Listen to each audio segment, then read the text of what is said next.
Bonjour et bienvenue dans cette première vidéo réalisée par Eden Advice, www.eden-advice.fr, dans laquelle je vais vous présenter quelques grosses erreurs à ne pas faire lors du calcul de votre crédit d'impôt recherche.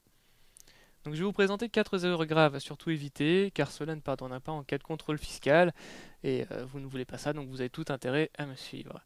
Je vous annonce que la prochaine vidéo sera sur des aspects un peu plus techniques, puisqu'il s'agira de savoir comment remplir le formulaire CERFA 2069 relatif à la déclaration crédit d'impôt recherche, et ainsi pouvoir percevoir vos fonds en toute sérénité.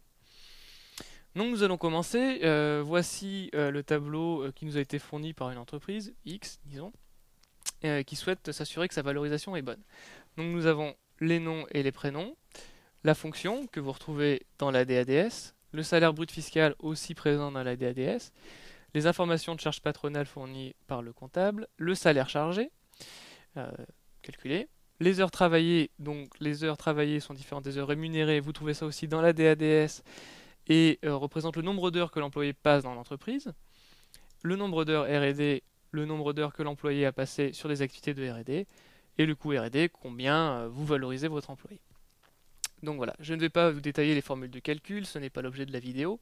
Si vous souhaitez plus d'informations sur ces points-là, néanmoins, n'hésitez pas à poser vos questions en commentaire de ce post, et sinon, n'hésitez pas à nous contacter directement par le site internet.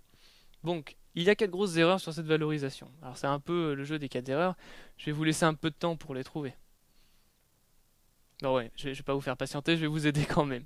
Alors on va faire une personne, on va faire ligne par ligne. On va commencer par Monsieur Durand, PDG.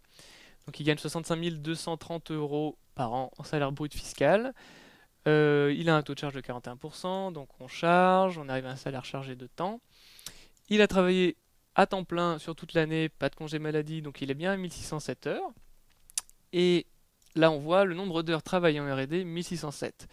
Donc là il y a clairement un problème, vous ne pouvez pas avoir un PDG qui est à 100% sur des activités de recherche et développement, puisque un PDG a quand même des responsabilités au niveau commercial, au niveau représentativité administrative, il ne peut pas être à 100%. Donc là, il y a un problème, il faut éclaircir cela avec les suivis de temps et retomber sur quelque chose de cohérent.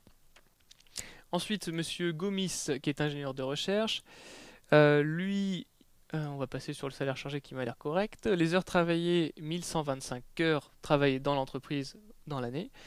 Heures R&D, 1230. Donc là, c'est assez flagrant, mais c'est une erreur assez classique aussi.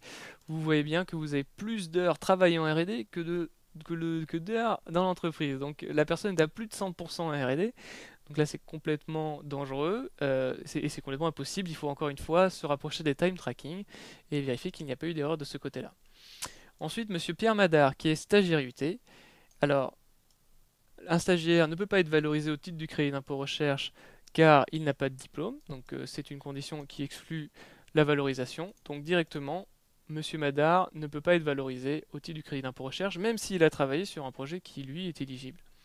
Voilà, la dépense n'est pas éligible, elle. Ensuite, Monsieur Levieux Alexandre, qui est commercial. Donc là, on nous dit qu'il a passé 1205 heures en R&D.